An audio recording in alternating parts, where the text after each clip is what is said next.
It's 10 o'clock, and I do call this meeting to order. I do want to start by welcoming everyone to the final meeting of the BEP Review Committee for 2020. We'll start out with having Nathan call the roll to establish a quorum. Nathan?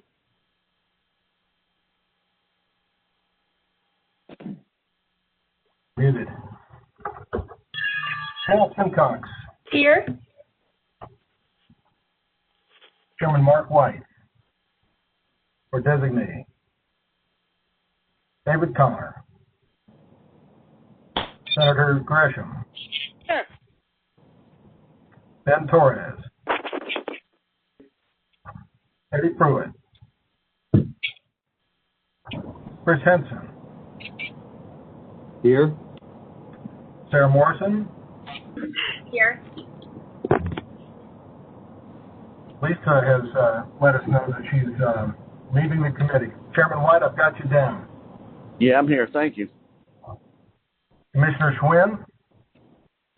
Dursky for Commissioner Schwinn.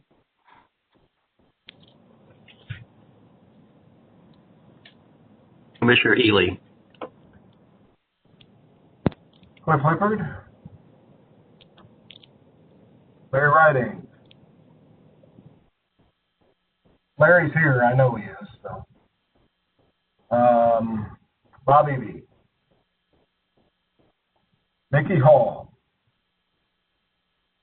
Nikki Hall. Comptroller Wilson. And for Comptroller Wilson.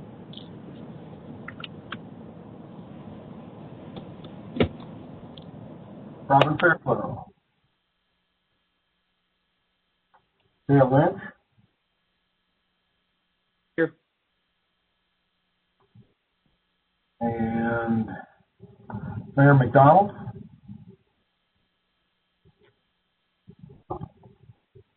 Catherine Hare.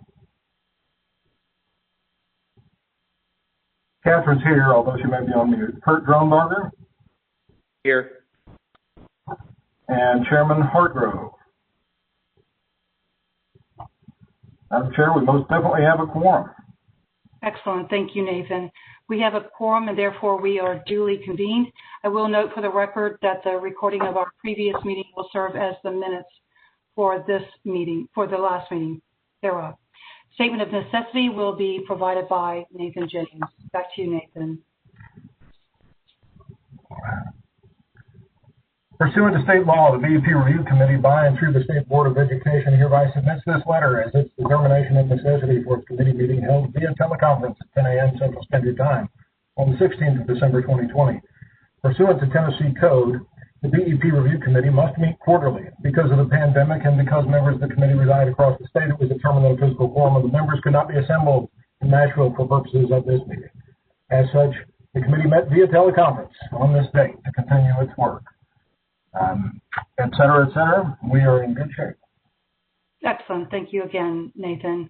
So moving into the first item, which is a discussion and vote on TASSER formula resolution, I'm going to turn it over to Dr. Cliff Lippard, the Executive Director of TASSER, to again briefly walk the committee through the history of our TASSER formula, the provisions of the Attorney General's opinion, and to present his resolution for consideration.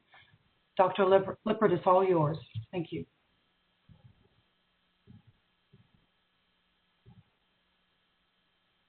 Thank you, Chairman. So, as you'll recall, everyone, we spoke to the review committee back in June. Dr. Lippard, I hate to interrupt you. I don't know if anybody else is struggling to hear you. Can you all hear him well? No? Nathan? Just a second. Hold on. Difficult to hear. Okay. I think you're checking your settings. Do you want to try again? How's that? Is that better? That is much better. Can everyone? Sorry about that. It was defaulting to another microphone. My apologies. Okay, no problem. So, as you recall, Chairman, I spoke to the review committee back on June 18th about the history of the TASSER formula, and gave a brief overview of the formula and talked about the role of tax equivalency payments historically within the formula, and at that time, the committee asked CASR to go ahead and prepare some additional scenarios on what it would look like to phase in the proposal we had discussed. Since that time, in conversations with Nathan, we've developed a resolution that encapsulates much of this discussion. So what I'd like to do to cut down on redundancy is go through the text of the resolution, and then I'm going to add a little bit more context. I'll go over what the different phase-in scenarios and conditional scenarios would look like on if we were to make the change from the TEP, the TEPS, to the IDB, the Industrial Development Board figures that are currently available, and just add a little bit further elaboration, and then I'll ask for the review committee's hopefully approval of this resolution. Before I start, I'd like to again thank Nathan James for putting the resolution into writing for us. I think he did an excellent job of encapsulating the points that we covered, that I covered back at our June meeting, and that the CASR staff had developed. So that said, I'm just going to go ahead and go through the full text of the resolution and then discuss those additional matters. So it's a resolution of the BEP Review Committee.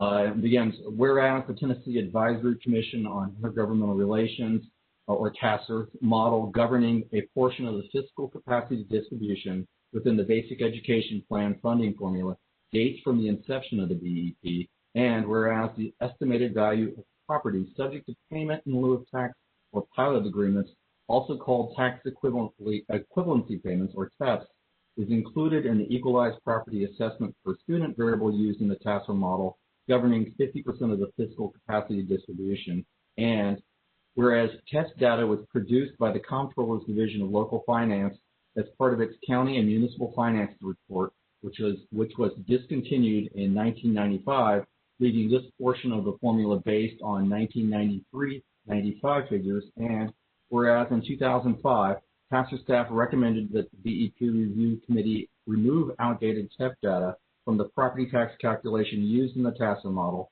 However, the committee, having no clear authority to direct TASER to change its model, this was not done, and whereas the Comptroller started collecting Industrial Development Board, or IDB, assessment data in 2007, which tells us the assessed value of IDB-owned property, which can be used to determine, given a property tax rate, the tax revenue that could potentially be generated if these properties were sold to entities that are required to pay property taxes, and whereas this IDB data is used by the University of Tennessee Center for Business and Economic Research, or UTC, their model, for the other half of the fiscal capacity calculation, and whereas the issue was raised again as part of the discussion during Governor Haslam's 2014 Task Force on Education Funding, with TASER staff recommending that more current pilot data be substituted for the outdated tax equivalency payment data, and whereas the 2018 TASER report entitled Encouraging More Cooperation and Accountability in Payment in Lieu of Tax Agreements recommended updating its fiscal capacity calculation to include the new IDB assessment data rather than continuing to use the 1993-95 TEP data. And whereas in 2020, Tennessee Attorney General and reporter Herbert Slattery opined in Opinion 20-01 that changes to the data sources in the TASER fiscal capacity model used to equalize funding through the Basic Education Program funding formula may be made only by the State Board of Education and only if approved by the Commissioners of Finance and Administration and Education, rather than the BEP Review Committee, and whereas the estimated effects of this update as of June 18, 2020 shows the average of absolute change in percent of total fiscal capacity across counties from this substitution would be 1.7893%, resulting in some districts gaining and others losing funds.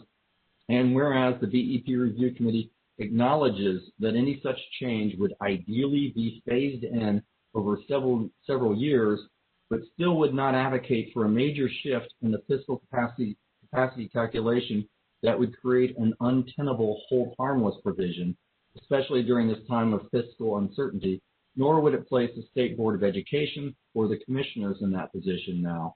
Therefore, be it resolved by the Basic Education Review Committee that the State Board of Education, with the concurrence of the Commissioner of Finance and Administration, and the Commissioner of Education should seek to order this change only in a year when the executive budget has been funded and constructed in a way that holds all districts which would lose funds as a result of this update harmless of the fiscal effects thereof, and that in the absence of those budgetary provisions, the board is requested not to make this change. Be it further resolved that an appropriate copy of this resolution be transmitted to each member of the State Board of Education and the Commissioners of Finance and Administration with this final clause removed. So, Madam Chairman, that's the resolution that we're going to be asking for the Review Committee's approval. And as I said, I would like to go into those scenarios that the committee had asked us to prepare. And those are included in the spreadsheet that Nathan provided to the members in an email yesterday. I'm not going to go through that entire spreadsheet. I'm going to go through the bottom line of it, which is for the 4 different scenarios.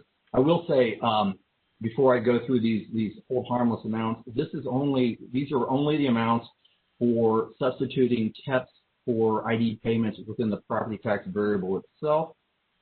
We also think it might be appropriate to look at adding the IDB amount to one of our other measures used in the fiscal capacity model, which is the ratio of residential and farm property to total property, and including the IDB amounts in the total amounts in that equation, which would very likely make these hold harmless amounts even larger, and that's something that we would look at before recommending a change like that.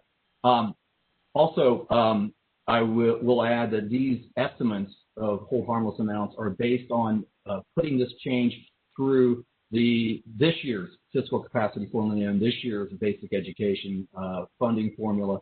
So, of course, they're just estimates of what the effect would be in future years. So, the first scenario would be just removing the outdated 1993 to 95 TEP figures from the model altogether, which would create an estimated hold harmless statewide of $819,000. I will say we would not recommend this scenario because it is not consistent with Tennessee Code Annotated 49.3307A10, which says that that no reduction in the property tax base should be made based on agreements entered into by the local jurisdiction that result in payments in lieu of taxes being made to a local jurisdiction. So again, we just wanted to look and see what the effect would be of removing this outdated data. The next hold harmless amount is for the straight up replacement. And this is what you saw in our June 18th presentation, just substituting the IDBs for the TEPs.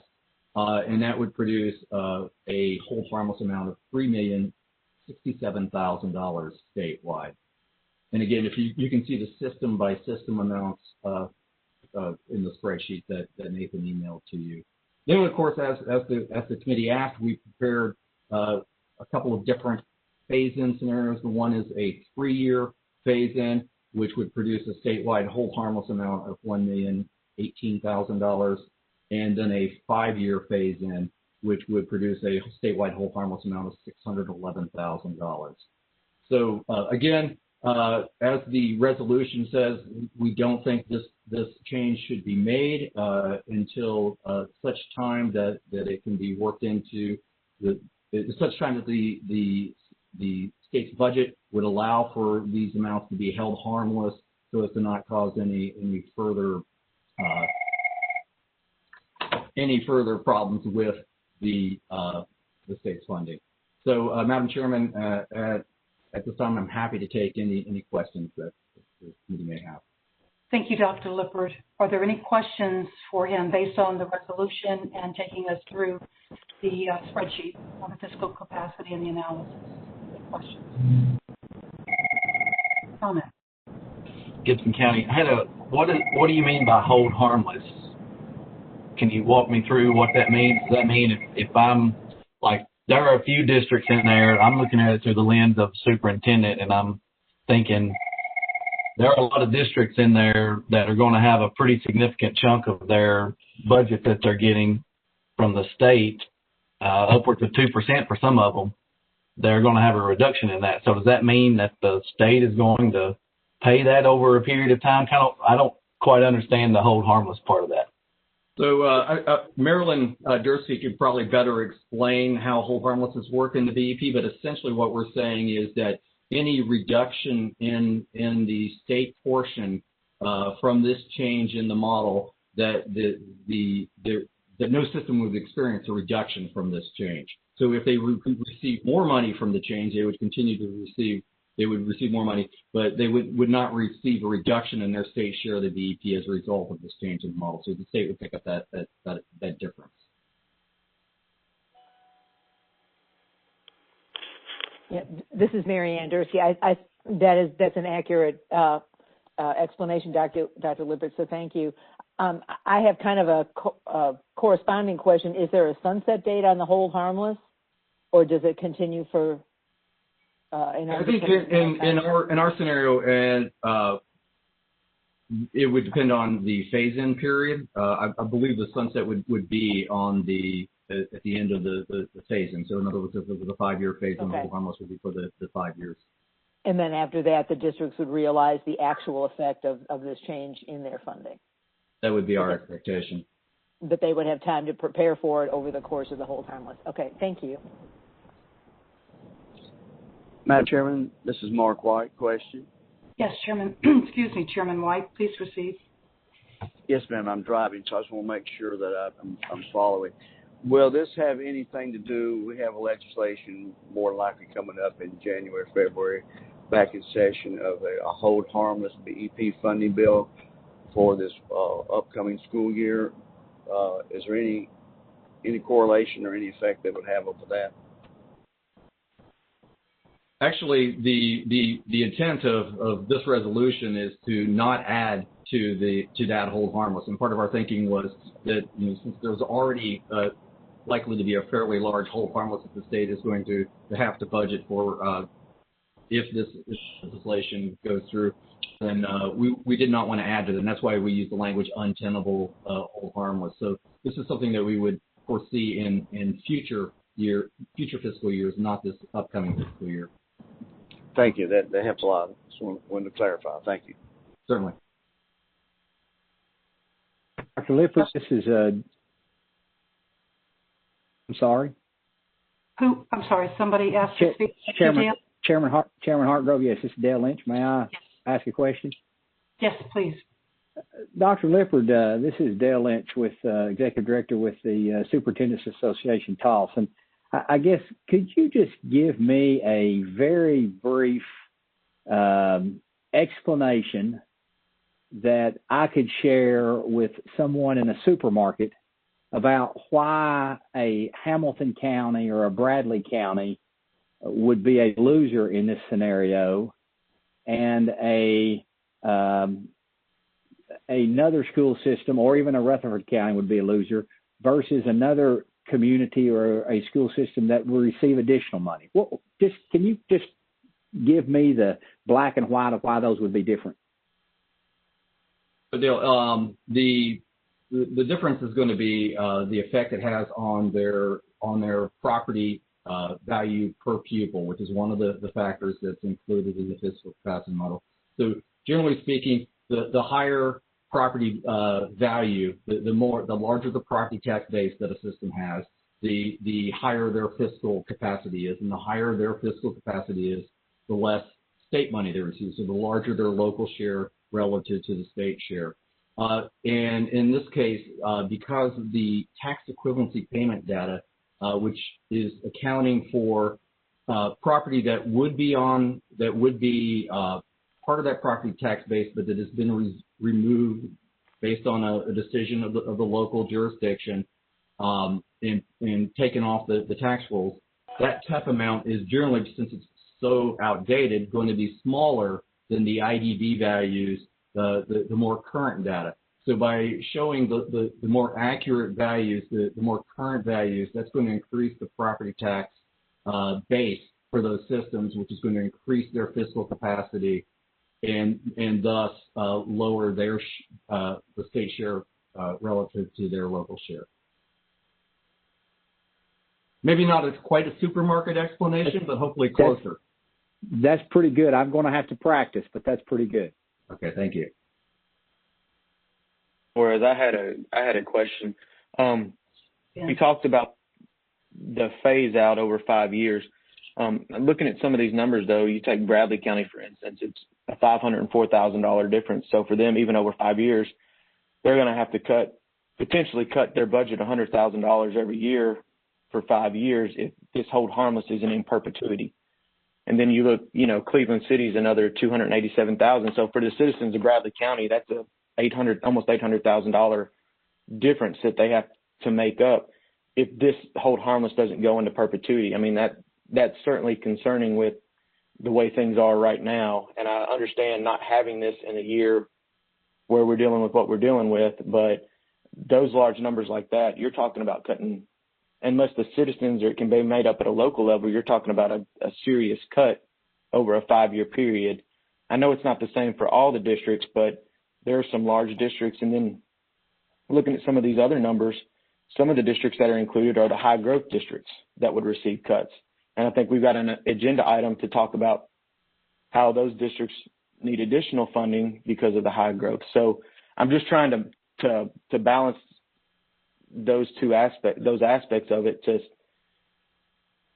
to whatever we recommend is the least impact on districts, because in the situation we're in right now, we're not going to know the effects of what's going on this year, next year. It's going to be several years before we even see the full effects of this. So it's a concern, certainly, of asking them to reduce those budget numbers even over a 5-year period when it's going to take 3 years or 4 years to see the results of this year and the end of last year. So those are just some comments. So a couple of comments in response. First, the scenarios, the 3-year, 5-year scenarios, et cetera, and the idea of whether or not the hold harmless phases out or is in perpetuity is the scenarios were just provided as examples. The actual structure of it would depend on what the legislature chooses to do at the time or what is recommended to them at the time. And they may very well recommend a longer hold harmless period. So that's one thing. The other is these are all things that are happening. They're not happening in isolation. So and that's why I said these are just estimates based on this current year. Other changes in the fiscal capacity variables could affect the amount of the change, and other things that the state chooses to hold harmless for could cancel out the effect of these hold harmlessness because perhaps there's additional money coming to the systems from those other changes. So this is looking at it purely in isolation, but we again are recommending that this change not be made until such time that that a hold harmless could be budgeted and that we could do it in a phased-in way. Madam Chair, Bob Eby. Yes, Bob. Yes, this is Bob Eby from the State Board, and I appreciate Mr. Torrey's comments. I have a couple of questions.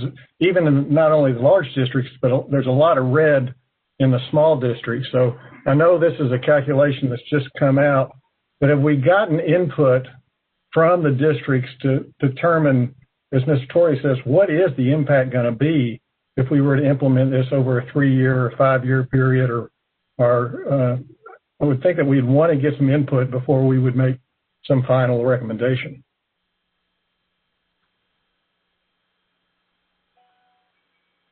Is that a question for me? Yeah. Is there? I mean, I know through TOSS, through Dale Lynch, through TOSS, I know he represents that. But if I look at these districts throughout the state, there seems to be more red than black, and so something of this magnitude during this point in time where we are with COVID and the funding, et cetera, it seems to me that we ought to try to get some input from the districts on what the true impact is going to be.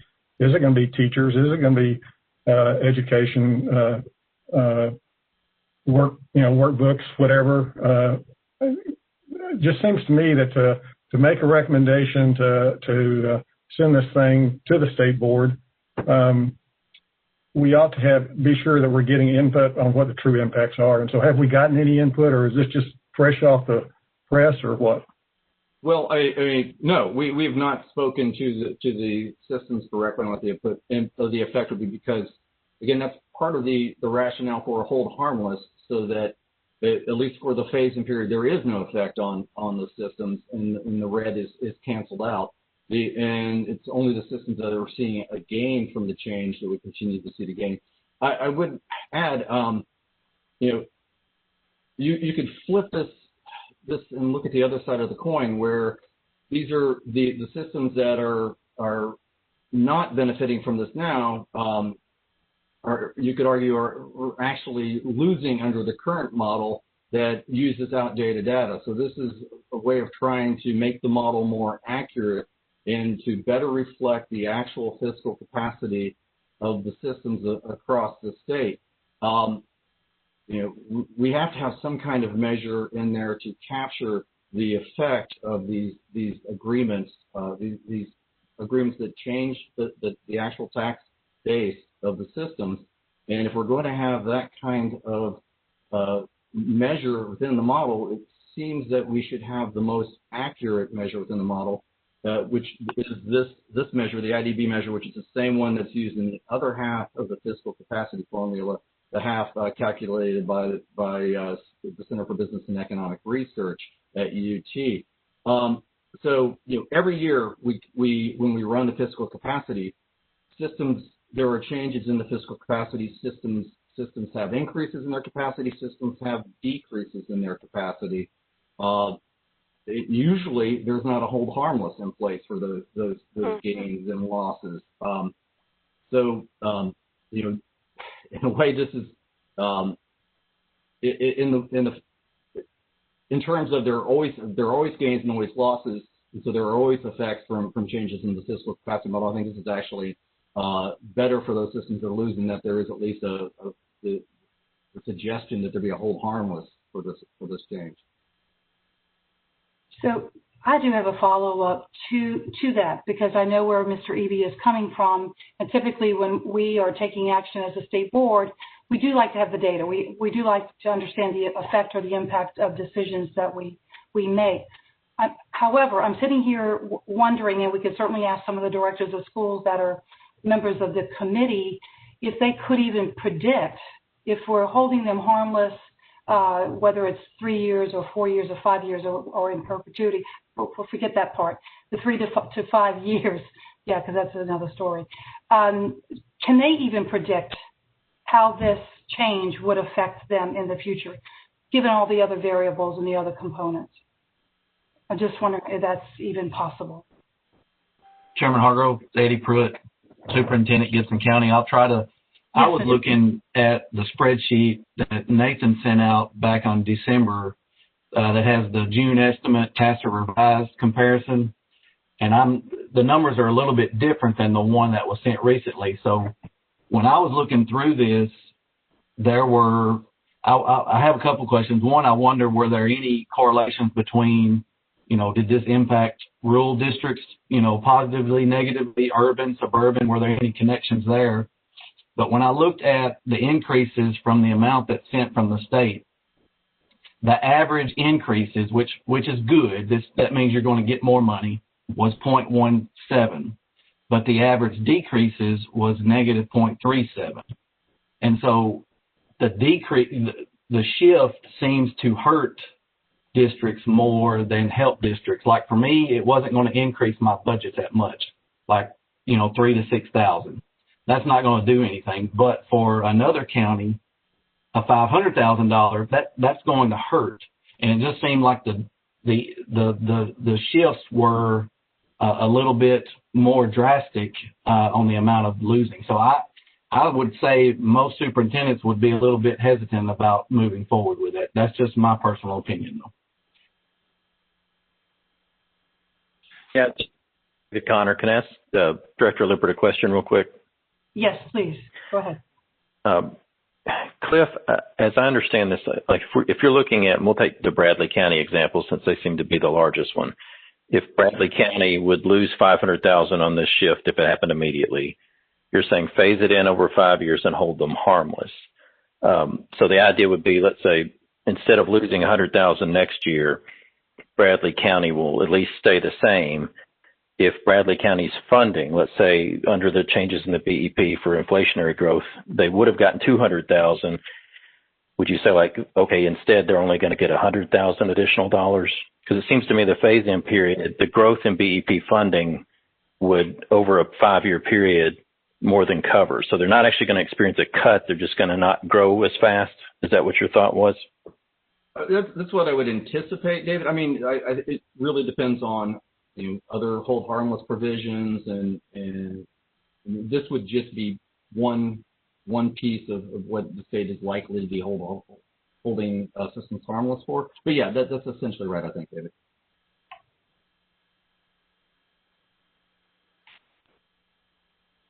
Question to David, but that would be would your question though be assuming that the districts were growing, not necessarily losing enrollment? So if a district is if they're losing enrollment, would that almost compound the loss potentially? Yeah, I mean, I guess if districts are losing enrollment at a rate that's faster than the growth in the overall inflationary costs in the BEP, which I'm sure we do have a lot of systems that are experiencing that they're losing students faster than the inflationary costs. Hey, so this is Kurt Drumbarger in White County, Director of Schools. So my question, I guess, Dr. Lippert, is, I look at our situation, and although we're not in the 2% range, White County, looks like there's a negative 0.48 decrease there. Which is, significant in a rural community. It's one of the highest as I look across the list here of some of the rural schools. And that's a concern for us as I look at that from a rural school standpoint. A lot of the schools that are seeing much larger decreases also have much larger revenues and ways to generate that back. And as we talked about, I don't think we can accurately predict that right now because, in COVID, we are all seeing a reduction in students. And although I agree with, let's take a Murfreesboro City or Rutherford County where there's lots of growth and potential there, a decrease there that is needed, an increase is needed in funds because they're having to build more schools. But speaking on behalf of rural school districts, our schools need improvement too. And, we don't have the funds to generate, we don't have, say, in Wilson County, a Providence Place that's going to generate those kinds of funds.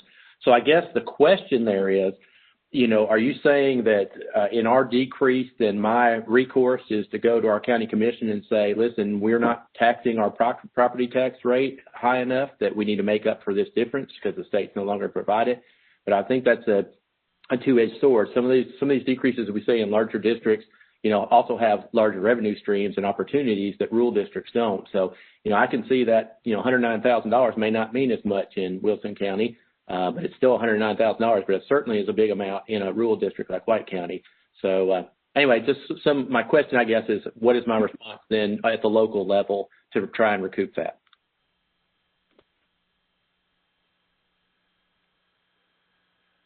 Again, I'm sorry, is that a question for me? Because again, I'm only speaking on how this affects the fiscal capacity formula and how it accurately reflects the actual fiscal capacity of the local systems.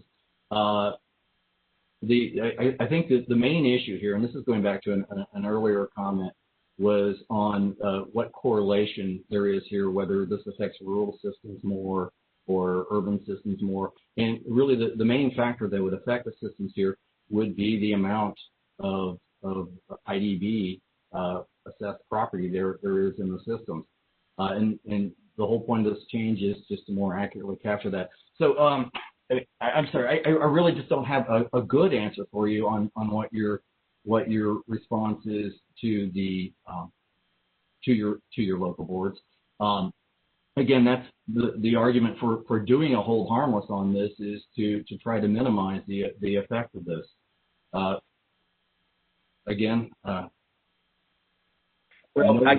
No one likes changes to the system that causes systems to lose money relative to others, but it's a zero sum kind of thing. If with fiscal capacity, because it's a statewide thing, if fiscal capacities go up in some systems, they go down in other systems. So there are always winners and losers. What we're suggesting is to try to minimize the harm caused at the local level to the losers in this type of change. So, and just say, Mr. Drombarger, I understand where you're coming from, and I do believe that somehow, some way, we do need to provide, whether it's a handout or some kind of tool that would help you understand why this is the way it is for your particular county as it is for somebody else. Because I used to work in economic development, and we did the payment in lieu of taxes. The county would make a decision to abate taxes. Over 20 years, it could be $12 million. Certainly, it would vary. And so those taxes would not be collected up front, and they would be gradually phased in over time until you got to the end, to that 20-year period. And so I think it would be helpful to have an honest discussion with the funding body for your district, which I believe is your commission, to help them understand the impacts of that, and perhaps other talking points to even have the conversation. Because one of the things that we have talked about since I have been chairing this particular committee, as well as being chairman of the state board, is that this is something that has not been dealt with for quite a number of years. And in conversation with Nathan, I have said repeatedly, how long are we going to kick this can down the road and not deal with it? And I am not in favor of negatively affecting any district, I can assure you of that. But how do we move forward and take the appropriate steps to get to this resolution? And whether it's, when I say resolution, I just mean resolving it. And if it's passing of this resolution, where in this resolution, and I went back through it again, we're not saying how or when, we're saying in a future time when the funding, the fiscal capacity for the state is there to hold districts harmless. So I put that out there because I think you all need to think about it as a committee. What can we give to districts who would lose in the way of talking points to address it over time? And then passing the resolution today it doesn't mean at all that we're saying go do it now. We would have to have conversations with FNA and the governor's office, the commissioner of education, and others in the General Assembly to even take that definitive action at some time in the future. So I'll stop and just gauge reaction. If Dr. Lippert, do you want to jump in, or somebody else?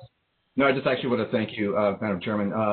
That's an excellent point. Not only does this resolution not say do this now, it says don't do this now. It says wait until such a time that we can do this in a way to most effectively minimize negative effects on systems.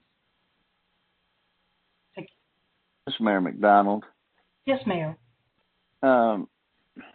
Actually, that is my concern about the resolution, is that we're saying this ought to be done, but we don't know when it's going to be done or when it's going to be able to be done. The fact is, BEP is broken. That's acknowledged by everyone, and Cliff is grinning because I say this so often. He knew it was coming, but the fact is it's broken, and we can't fix it by being revenue neutral. We have to fix it with looking at how the funding is done and realizing that when the state does accept some kind of fix, that it will require some additional money. Now, in this case, it's $800,000 just to do this one little thing. But if we actually fix the BEP formula, the formulas used to get the funding out there, I know that it's easier to go to, and Chairman White could speak to this better than me. I know that when we go to those committees, it'd be easier if there wasn't a large number attached to it. But I don't think we can fix BEP and in these little chip away type fashion and particularly not without having some kind of proposed timeline, which, given our current situation, all of us agree we don't know whether that would be next year or the next year or when. So those are my concerns with passing passing the resolution at this time. Madam Chair, Dolores Gresham. Yes, please, Chairman Gresham. As I recall, several years ago, and not that long ago, Governor Haslam had called for a complete review of the BEP formula. And we had a series of meetings over a period of probably a year. And the meetings were always very, very comprehensive, and the debate was a spirited one. When we finished the work and our recommendations, that seemed to be acceptable to all the members who participated in that review. And following up on that, we found that that Tennessee's BEP program had indeed been noticed as probably one of the most equitable in the country. So we all had a lot of confidence in what we were doing. The times have changed somewhat, but the formula, I believe, is still good, but we obviously need to keep reviewing what we're doing to make sure that we are on track. Let me ask if someone could read out that, not all the whereases of the resolution, but be it resolved that. Because I think it's really important that you allow FNA and the state board, to be alert to the trigger that makes all these kinds of things happen for in the future. I like the resolution very much, but for reminding us again once more what exactly we are resolving to do, could someone read that, be it resolved, that portion of the resolution again for us, please? I'd be happy to do that if you'd like, Madam Chairman. Yes, please, Dr. Lippert. Therefore, be it resolved by the Basic Education Review Committee that the State Board of Education, with the concurrence of the Commissioner of Finance and Administration and the Commissioner of Education, should seek to order this change only in a year when the executive budget has been funded and constructed in a way that holds all districts which would lose funds as a result of this update harmless of the fiscal effects thereof, and that in the absence of those budgetary provisions, the board is requested not to seek to make this change. Well, that, to me, all that just says is that we're fiscally responsible.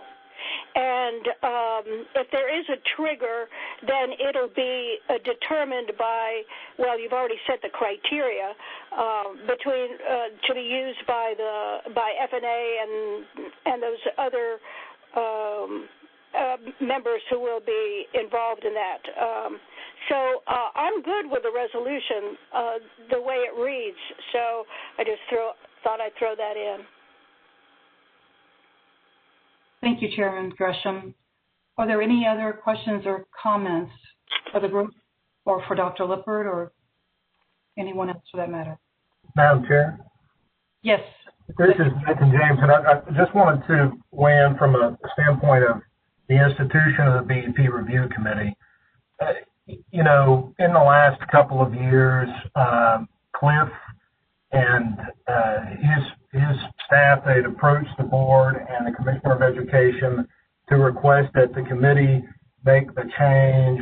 There was disagreement between, the position effectively of the board and the commissioner was that it's a TASER formula. TASER can change it.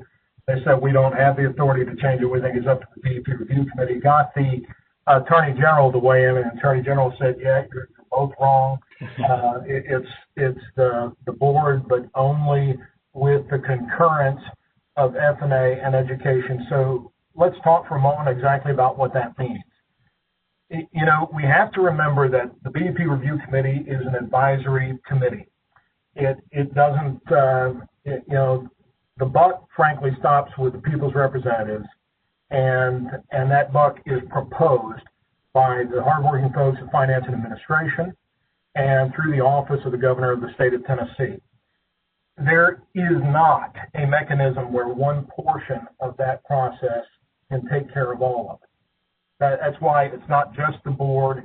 It isn't just the executive budget, or neither is it really just the legislature unless they did away with the whole of the BEP. It could be done that way. Now, why do I give you that context? I give you that context because when these conversations started, you know, and this was at the beginning of last year, and that's only the most recent time that it's come up. This particular fix or concern was brought up in 2015 with the Haslam review, with BEP 2.0, since 2005 as well. And frankly, this discussion we're having right now is the reason that it hasn't been updated. It is the reason, and that's not to say that the system is broken. It is to say that in any time you change something like this, you have the potential for districts to gain and districts to lose. So it being up in front of the committee now, whether it passes, whether it fails, the committee will have dealt with the issue, which the Attorney General actually makes clear is up to the board and the two commissioners. So in that way, Madam Chair, this institution is keeping its word by dealing with this issue during this year. Because the hope was to have dealt with it last year. I think Dr. Lippert would agree with that. So it's not a matter of saying, you know, hey, we desperately need to pass it or desperately need it to fail. But there is a reason and some importance that this committee takes it up at this time. Thank you for that, Nathan. I do want to find out if there are any other questions or comments before we move to take some form of action. Any other questions? Madam Chair, Bob Eby. Yes, Mr. Eby. Let me just say first, I appreciate the data that's been presented. I think it does raise a lot of questions and comments that brought up the discussion that we had. And I think I understand the resolution as being presented is nothing that would happen this year. If that's the case, if the board review committee decides to pass this resolution and send it to the board, I would like to see, it seems to me what Senator Gresham was saying is they had a committee before that went through this and got input across the state, and it was the model for the nation that we take that time before anything gets implemented, before the state board implements it or whatever, to set up to get the input back from the districts. I think this is very important because I don't think we understand what those impacts are going to be, particularly to the rural districts, the small districts, and then the Bradley counties. And I think that's important to find out before at least the state board would take any action. That's what I have to say. Could I comment on that, Madam Chairman? Yes, please, go ahead. And I absolutely agree with Mr. Eby on the importance of that kind of input. And I would like to actually highlight another recent TASA recommendation was the commission did recommend in a report earlier this year, either this very same report or a sister report, that there be another review of all of the components of the basic education program, and that review process, if not conducted by the BEPRC, be conducted by a similarly constructed organization that would allow for input from all types of stakeholders, including large systems, small systems, rural systems, urban systems. So we at the commission absolutely agree with the importance of that kind of comprehensive review and bringing everybody to the table for that kind of review. Thank you for sharing that information. Important to know. Other questions or comments? Madam Chairman, this is David Connor again. Just kind of one last comment. I think because these payment in lieu of tax agreements and everything else are so complex, it confuses people. But essentially, as I see this, what Cliff has been asking for is he is saying we know there is a factor in our formula that's inaccurate, and we're using data. If you think for a second, let's say instead of being about property taxes was student counts. If we knew the student inventory data we were using to generate BEP formula each year was wrong and it was off by several years, you would want to have that more accurate. I mean, and obviously school systems who are losing students would say, no, we're doing pretty good because we like the numbers from 5 years ago. Students that are growing rapidly would say this is hurting us because it's not recognizing it. It's essentially the same thing, that there's an inaccuracy in how we're counting a system's property tax base. So I think the longer we let this go, that inaccuracy may continue to grow and be more difficult down the road. And the way Cliff is proposing this, it wouldn't take effect immediately. It would only take effect if it's phased in over time. And certainly, I know there are county systems that would suffer under this and others that would benefit, but it's more trying to get it to the point where the accurate measurement of a system's property tax base is what's used in the formula. I think you said that very clearly, very succinctly, and I would hope that the members appreciate what you said, because I do think it's been exacerbated, I believe, over time, and I think if we continue to push it off, as you said, David, it would be exacerbated even further. So thank you for that. Last questions, comments? Chairman Hargrove. I heard. Go ahead, Eddie. And I apologize. I feel like I've taken a vast majority of your time, but I've got a comment and then one question. I think, on paper it does make sense moving in this direction. I guess my comment would be, being the situation that we're in with COVID and the worry about loss of revenue, when this comes out that the BEP committee approved this, directors, I know because I am one, they're going to see that and they're going to look at that amount, and none of that hold harmless is going to go into place. They know, and it's going to create undue concern and stress. And my thought would be, if that's the direction the BEP review committee wants to go, wait till it's ready to do that before bringing this undue stress. That gives you time to talk to people and all of that. I guess the last question I would have is, if this were to take place this year, would the state's amount of money that they put out to counties, would it be more or less? Because what I thought I saw, it would be like, without a hold harmless or whatever, is the state having to give out less money and the locals having to pick up more? Dr. Lippert or Marianne? If there were no hold harmless put into effect whatsoever, the state amount wouldn't change. The amounts would shift among the locals. So the local share would be the same as it would be otherwise. It's just that it would shift among the locals. Some locals would be paying more, some would be paying less, which is why if there were a hold harmless, the state would pick up that difference, and so the actual amount coming out from the state would be more. But the overall local share wouldn't change without a hold harmless. But again, I reiterate, we are recommending that this change not be made until such time that there be a hold harmless. And in part of the rationale for that is the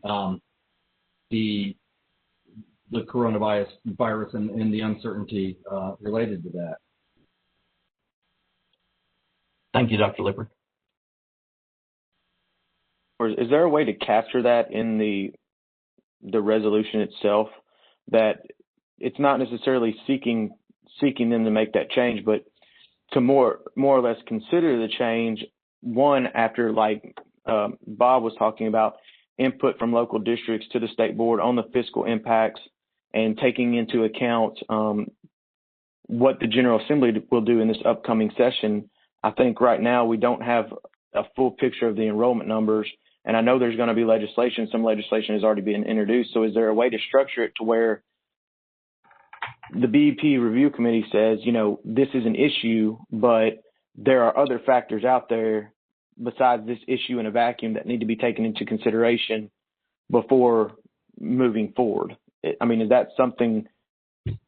And Dr. Lippert, happy to have your comments on that as well. So, Ben, just to clarify, where are you suggesting that language would be added? And then that would help certainly me. I don't know about any other member of the committee. That would help me too. So I agree. Yeah, where would it be added? And is it not covered already in the language? Because I had interpreted it differently, but go ahead. I do want to know where you suggest, and then if Dr. Lippard wants to add something, I would appreciate that too. So I'm looking at the resolution now, and it says the State Board of Education, with the concurrence of the Commissioner of Finance and Administration, the Commissioner of Education should seek to order this change. And instead of saying should seek to order, should consider this change only after receiving inputs from school districts on the fiscal impact a change would have and taking into account any future changes made by the General Assembly due to, you could say, COVID-19 or the current situation. With the BEP, there's so many moving parts, and we don't know over the next 6 months what those moving parts are going to look like. So while we're looking at this resolution now, 6 months from now, once the General Assembly passes, or if they pass a hold harmless, or if they do something completely different, being able to take those things into account and asking the State Board and asking the Commissioner of Finance and asking the Commissioner of Education to take all those different variables into account that we can't necessarily do right now, just by virtue of the time. The problem with that, Stores or Madam Chairman. My question, though, is would we still keep in the language also of ordering this change only in a year when the executive budget has been funded, constructed, et cetera? Because I think it's important to leave in the language about the hold harmless, even if you add in the language about seeking the input.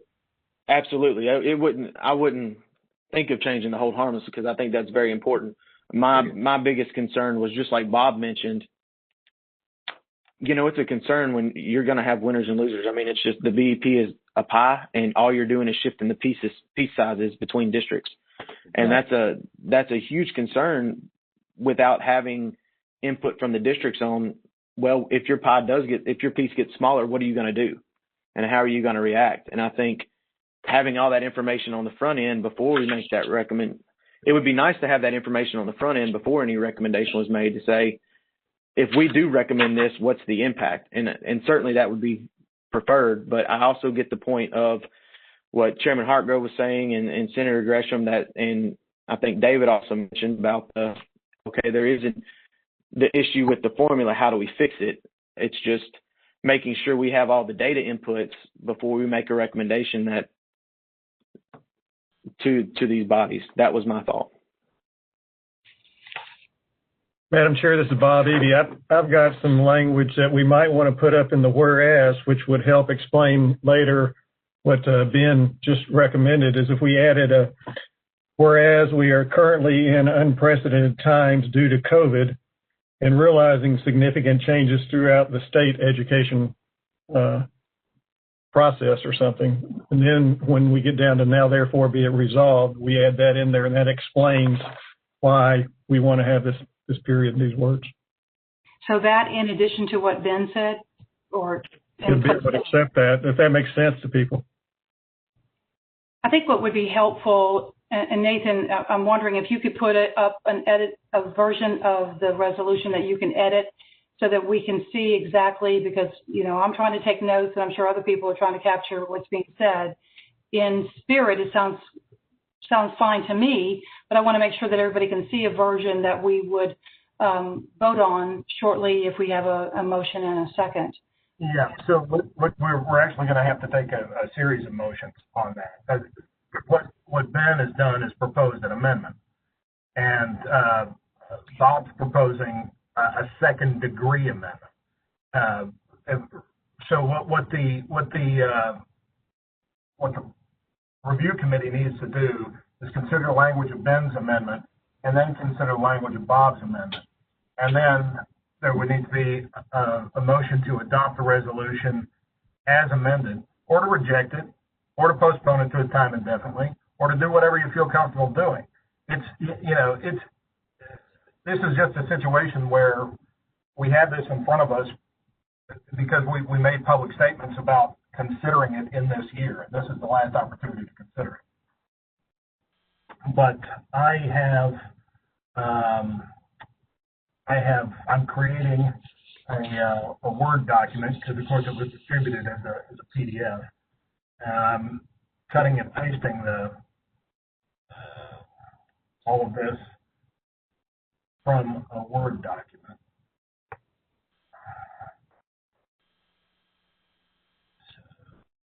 Would accept my language in his. Could he just present it as one amendment instead of going through the process? I read it to Ben again. Yes. I've lost all of the formatting by doing that. Let me see if I can find an earlier version of this.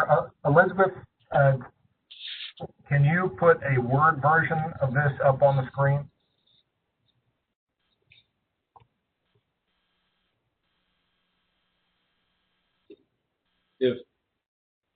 I just want to make sure it's clear that I would not object to the idea of tabling this, since we've had the opportunity to discuss it, tabling it until a meeting next year when we've had a chance to edit this document and bring it back, if that would allay some of the fears that we're moving too quickly during these uncertain times.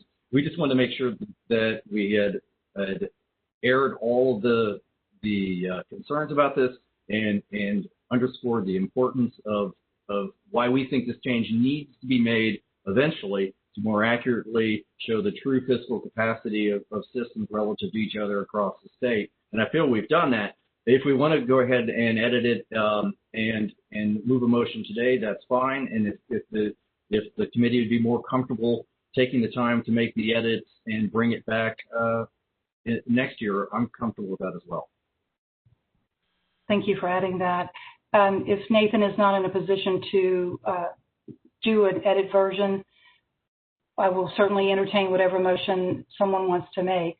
Ben, why don't I just, I can withdraw my amendment and then procedurally withdraw it, and then we could lay it over and give Nathan the time to make the changes based on everything we discussed, if that works. And table it? Is that what you're saying, Ben? Yeah, I'll just withdraw my amendment. That way, that's out of the way.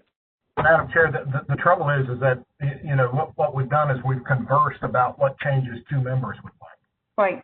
The only way to ascertain if it's the will of the body to make those changes is to have a vote on them. And so I'll tell you what you can do is you can lay it on the table, and then the sponsor could bring some changes.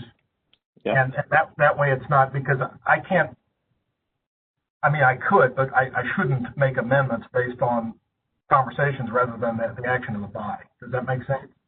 So I think that probably would be the way to go. If Cliff is fine laying this over to to this time next year or whatever,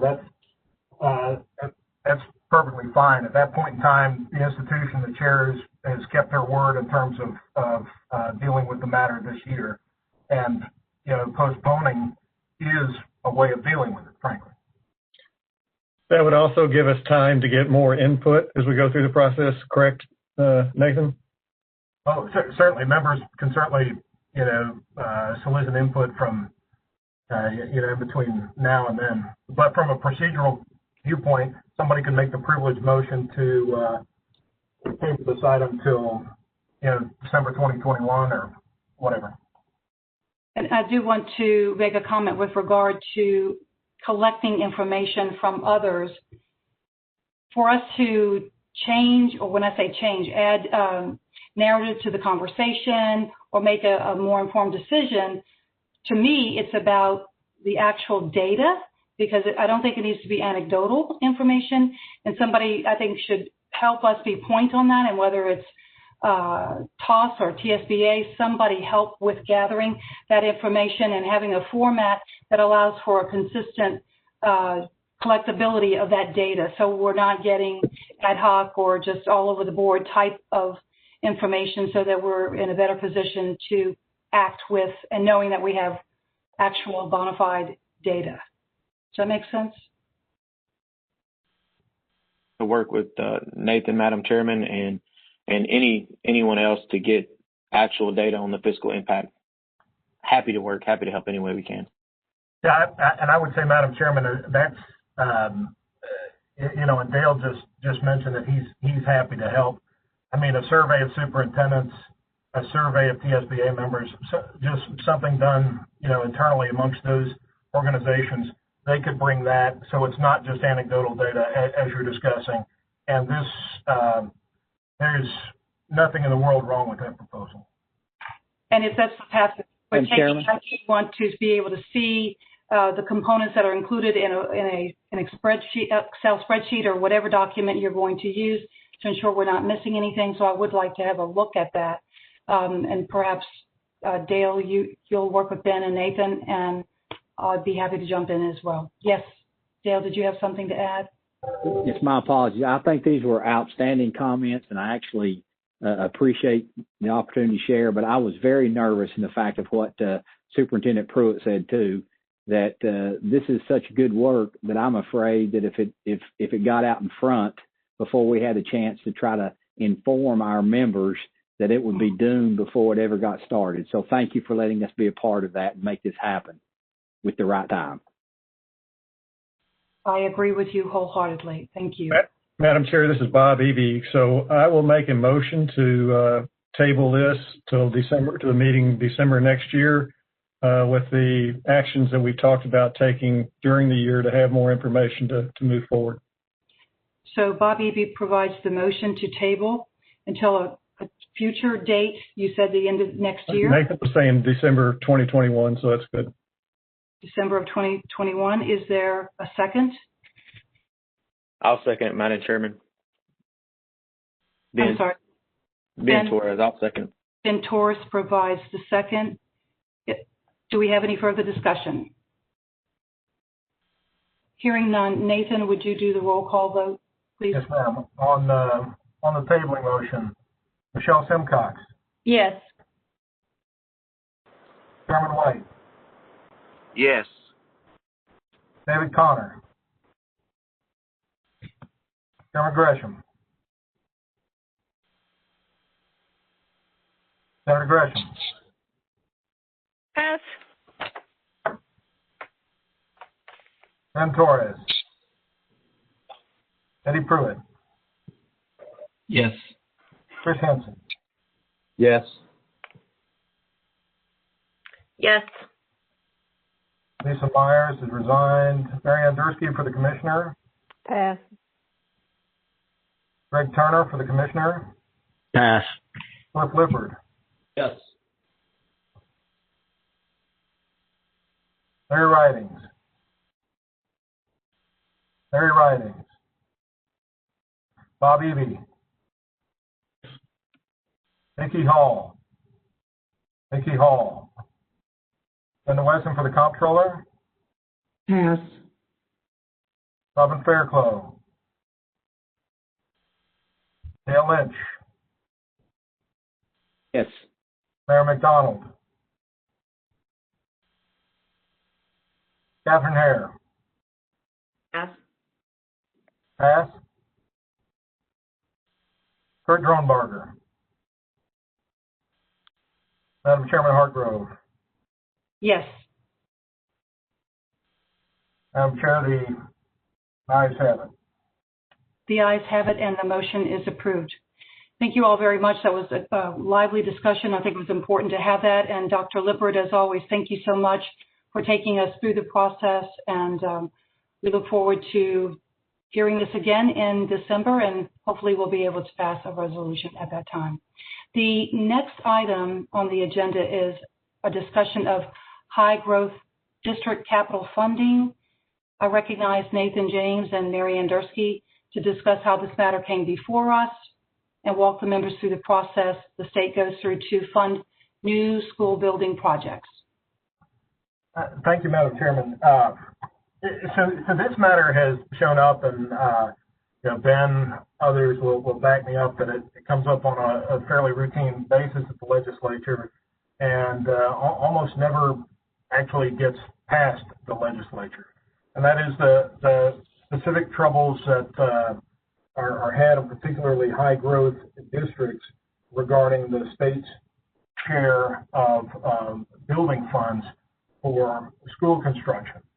One of the things I wanted to ask Mary Ann to do was to walk through it, but you know, I'll say in terms of just like the last issue that we took up, the TASER issue, the high growth district capital funding issue, both of these things are very complex, and their discussion reveals the complexity of the school districts really all across this state. You have some rural districts that would love to have the problems that Wilson and Rutherford have, because everybody's moving there.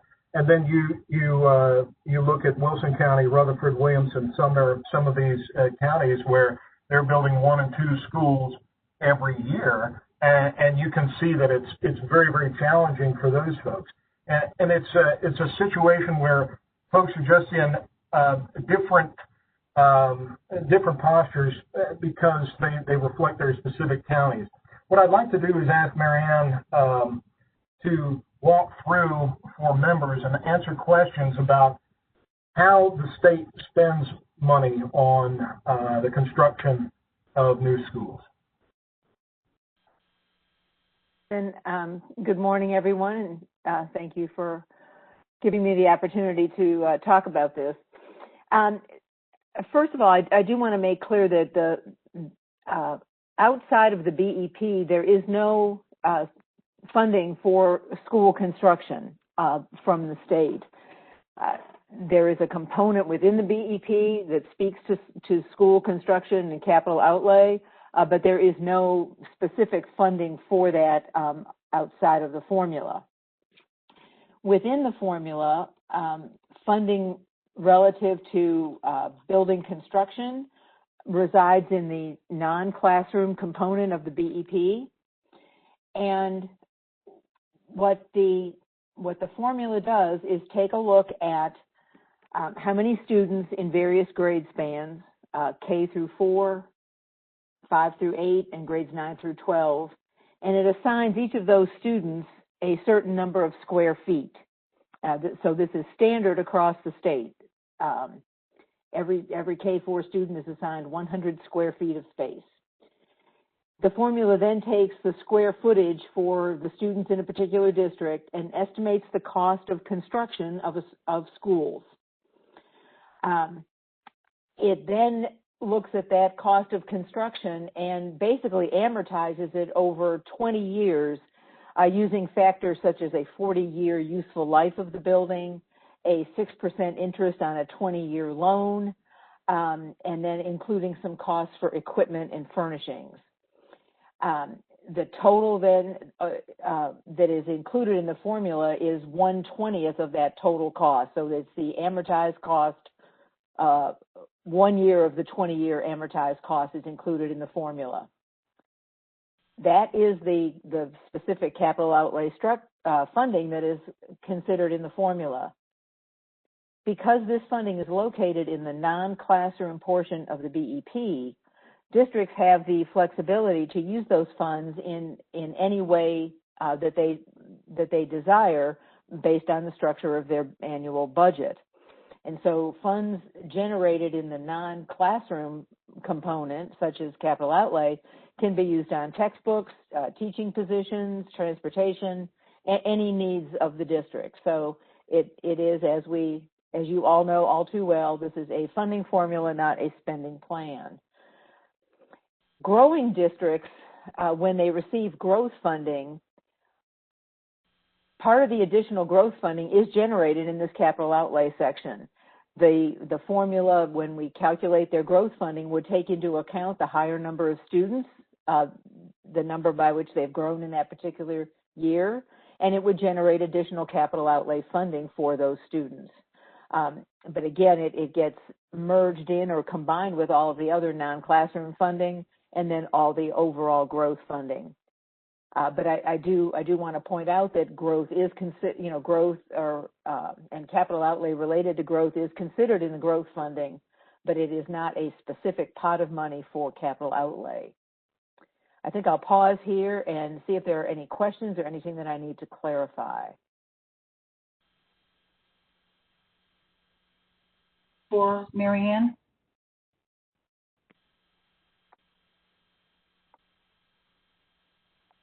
Hearing none. Is there anything? Sorry. Yeah, sorry, Charlie. Go ahead. And that component, this part of it is 50-50, right? Based on the 50% state, 50% local. On that is correct. That is correct. The average share is 50-50 in that classroom. Yes.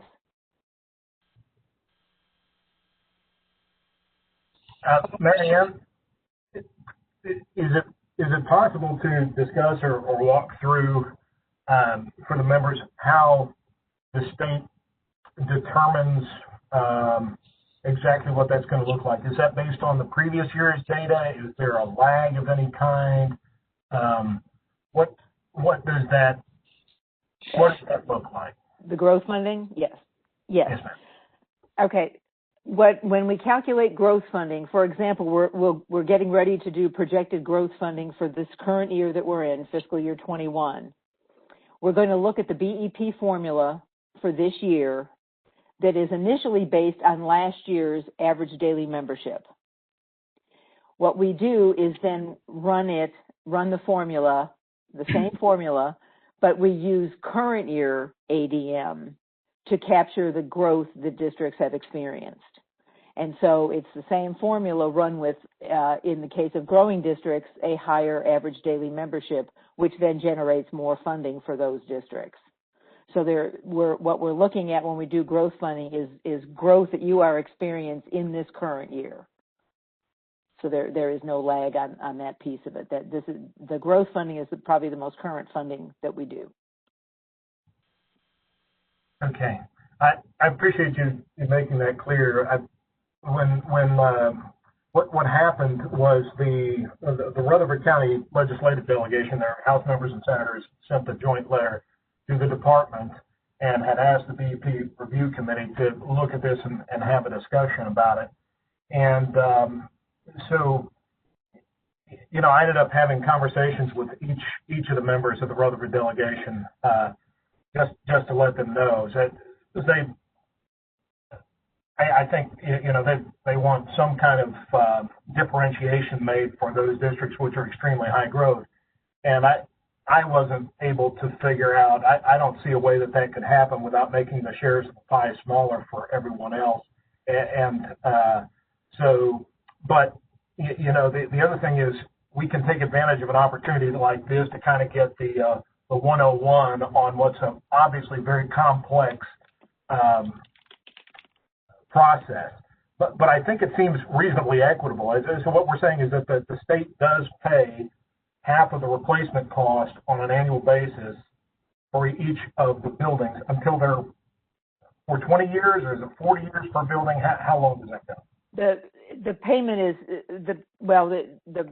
the funding is amortized. It amortizes the cost of the construction over 20 years, but it occurs every year in the formula. So every year we're recalculating what it would cost to build buildings for the number of students that you have based on that average square footage, and then we're giving you 1/20th of that total cost annually. And so every year there is capital outlay funding, and it increases. If your enrollment is increasing, then it would increase, and as other costs associated with it increase, that would also increase. And the capital outlay funding is able to be spent by districts according to their will and pleasure, right? It's not locked in. Right, that's absolutely true. It's in the non-classroom section, so it can be spent on anything.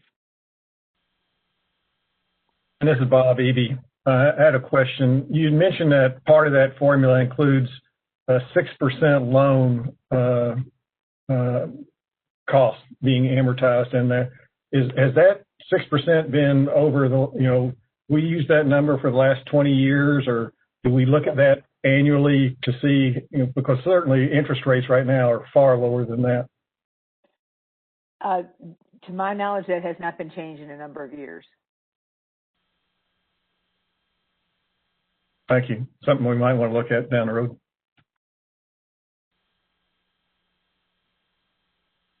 Comments for Mary Ann? Madam Chair? Yes. Mark White. Chairman White, please proceed. Okay. Ma'am? See?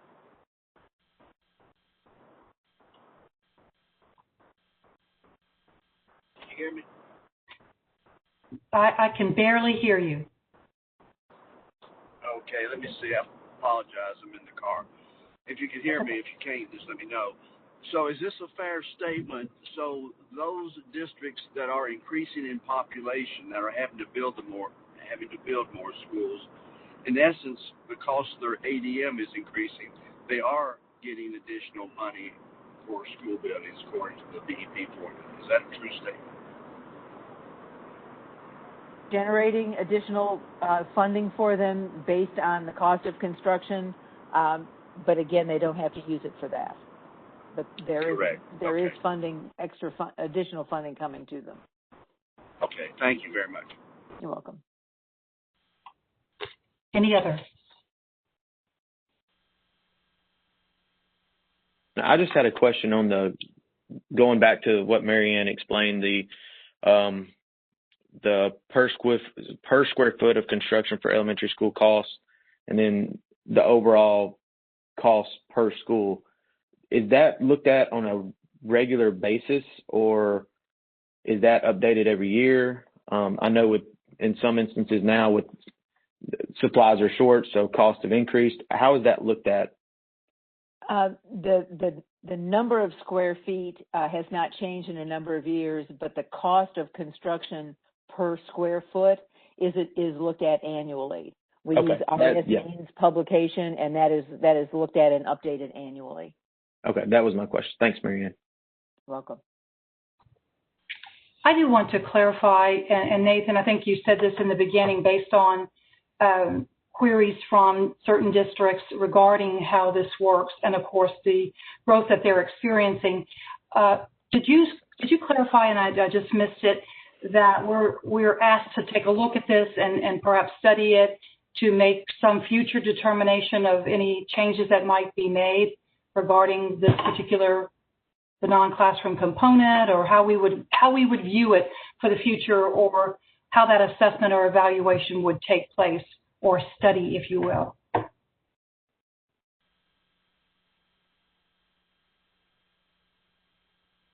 If you are speaking, Nathan, you're on mute.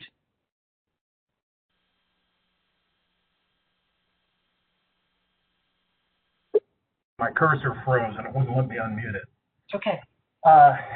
Everyone that's a member of the committee got a photograph of the letter sent by the House and Senate delegation of the Rutherford County system. So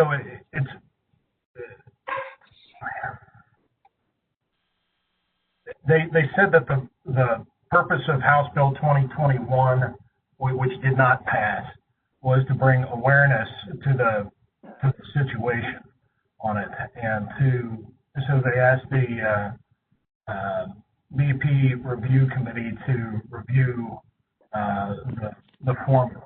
Of course, we do an annual review of the BEP formula over and above, but I wanted to make sure that we had kind of this in-depth discussion with Mary Ann leading us through, so any member could get questions answered there. I would say we could keep this in mind for suggested revisions for next year. We've already made our list of priorities. We've done our annual report for this year. If obviously this has been something that's been out there and been a point of contention at the legislature year over year. Ben, back me up there. How many years have we seen bills on this? I'd say at least a dozen, and they seldom make it out of committee, and it's largely because it it again is a function of the demographics of the individual members voting on it. I think also, to be fair, Madam Chair, I think the members of this committee would find themselves in a similar situation, that there would be some who it would be very beneficial to their districts, and then you would have the rural districts where there would be some concern about the size of the pie getting smaller, and it wouldn't come out. So, we're asked to study this and consider this and any revisions that we propose for next year. And I certainly would yield to the members.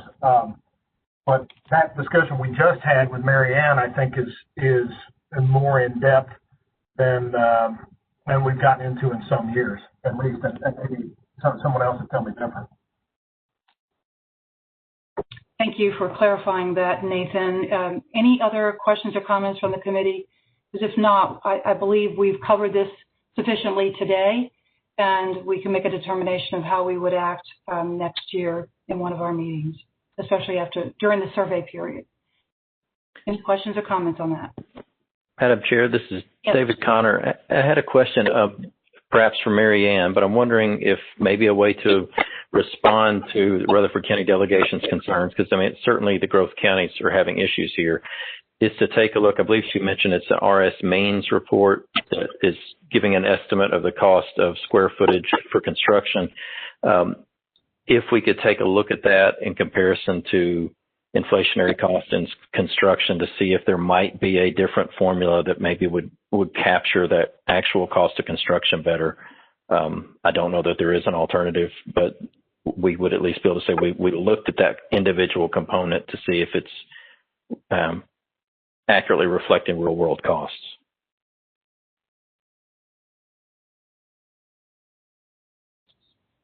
That sounds reasonable to me, but I'm thinking, Mary Ann, is that something you can answer? I agree. It sounds reasonable. Off the top of my head, I don't know where we would go for that, but I'm sure we could work with folks and find out. But I think as part of the BEP Review Committee's actions in the early fall, late spring, early fall, these would be components to review, or possibly, at any rate. And I will work in the meantime to determine some alternative sources of data. It's a great suggestion. Very good. Thank you. Thanks for that. Are we ready to move into our next agenda item? Okay, I will get us started here. You'll see on the agenda it says review of SJR 1280 honoring Senator Dolores Gresham.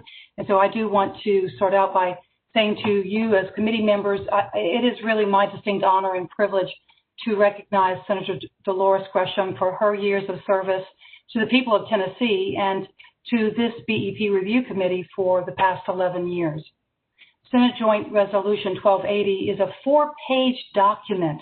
It's very detailed, outlining her many contributions to the entire state, but particularly in education as chairman of the Senate Education Committee. I wish we could read the entire resolution, but it's just not possible with the amount of time. But I have asked that Nathan read some select passages from that document, and as we honor her today and recognize her on her last day, actually serving with us on the BE Review Committee as she moves on into retirement. And we all know she's not going to retire. She's such a communitarian, and she does so much, and she has a long list of honors and recognition for the many contributions she's made, not only in education, but certainly outside of education. So Nathan, I'll turn it over to you for a few minutes, and then bring it back to me, and we'll say a few other comments about Senator Gresham. Thank you. Thank you, Madam Chair. And I've of course, I had the distinct pleasure working with her for, a number of years when she came in the Senate, and on day one as a senator found out she was going to be chairman of the Senate Education Committee. So it was hard to pare it down, but we've done that. So whereas Dolores Gresham distinguished herself as a public-spirited citizen of the highest order and as an exceptional asset to her constituency, which she would always call her tornado warning, Chester County, Decatur County, Fayette County, Hardeman, Hardin, Haywood, McNairy, and Henderson counties, as member of the 106th through the 111th General Assemblies, That was following her service to House District 94, that's Fayette, Hardeman, and Tipton counties, from the 103rd through the 105th. Whereas Senator Gresham is a highly influential figure in the political, social, and civic life of Southwest Tennessee, was a champion of education reform. She holds a Bachelor of Arts degree from the University of the Incarnate Word, Master of Science from George Washington University, Master of Arts from Loyola in New Orleans. And she proudly served her country as a Marine, retiring at the rank of Lieutenant Colonel. Whereas a fearless champion for the children of Tennessee, Senator Gresham presided over and led the Senate Education Committee during the time of the greatest improvement in academic achievement in the history of the state. And whereas a tremendous advocate for the rights of the people of Tennessee and their sovereign might and their representatives in the legislative branch of state government, Senator Gresham revamped the confirmation process of educational boards and commissions, ensuring accountability in the state's educational enterprise from those board members chosen to lead it. Whereas not a senator who shied away from her committee's oversight responsibilities, Senator Gresham frequently required thorough explanation and accountability from executive branch agencies over which her committee had jurisdiction. Whereas never satisfied with the status quo, Senator Gresham ensured that the Senate Education Committee would be the driving force in revamping Title 49 of Tennessee Code Annotated to focus on the success of and opportunities for students rather than the comfort of adults. Whereas always a defender of the dignity of the Senate and its processes as the expression of a free people, Chairman Gresham was known to silence the room with a single word or a rap of the gavel if protesters turned to disruptors. And whereas a respected pioneer in education reform throughout the Republic, Senator Gresham served in senior leadership positions from the Foundation for Excellence in Education, the Education Commission of States, where she served as vice chair, and the Southern Legislative Conference, where she served as chair. She was also a Henry Toll Fellow, the Council of State Governments, and a member of the Southern Regional Education Board, and an alumna of the Southern Legislative Conference Center for Advancement and Leadership Skills. Those are just a few things that Senator Gresham has done in her time in the Senate, and I have never in my life known a more dedicated public servant. And with that, I'm going to hush. Thank you, Nathan. And I do want to ask the committee members to join me in, first of all, a round of applause. And I know that if we were in person, we certainly would be able to give her a standing ovation. I don't know how you do a virtual standing ovation, but please join me in giving her a round of applause to thank her for her countless contributions to education that will truly have a lasting and positive impact for years to come. You can take your step off mute or just do it virtually. I'm going to now turn it over to Senator Gresham for any comments that she might want to make, and also after that, if there are any other members that want to add to that, because certainly she's had a stellar length of service serving the state of Tennessee. Senator Gresham?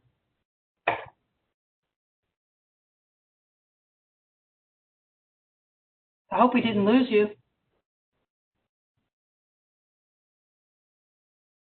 So she texted me and said that Comcast has been she's been going back and forth. Her internet's gone out twice. She's joined us by phone a couple of times. I hope she's still on. Maybe call might have disconnected. Okay. So Nathan, I will entrust to you sharing with her. We videotape this, but I don't know how you can glean any aspect of it, but certainly share with her our heartfelt thanks to her for her many years of service to the state of Tennessee. Was there anybody else who wanted to say anything before we go into closing? I know she's not here to hear. Yes, Sharon. Madam Chairman, Mark Weiss wanted to say, is someone who served in the other chamber across from her for many years, I'm really going to miss her because she saved me so many times. A lot of things, there'd be issues in the House side that either got out or didn't get out, and then she would, on the Senate side, she would make sure that we were safe. And a lot of the legislation that came forth over the years. So she'll be greatly missed, and I wish her well in the coming years. Thank you. Thank you so much for sharing that. I know you've had a very good, strong partnership and relationship with her, so I appreciate your comments. Anyone else? Okay. So thank, again, each of you for your service, in particular, and all the items that we have covered during this very, very challenging year. I do want to wish you all a very Merry Christmas, a happy and a healthy New Year, and certainly please stay safe and well. We are officially adjourned. Thank you so much. Thank you, Madam Chairman, and the same to you as well. Thank you. Take care. Happy New Year. Merry Christmas. Happy New Year.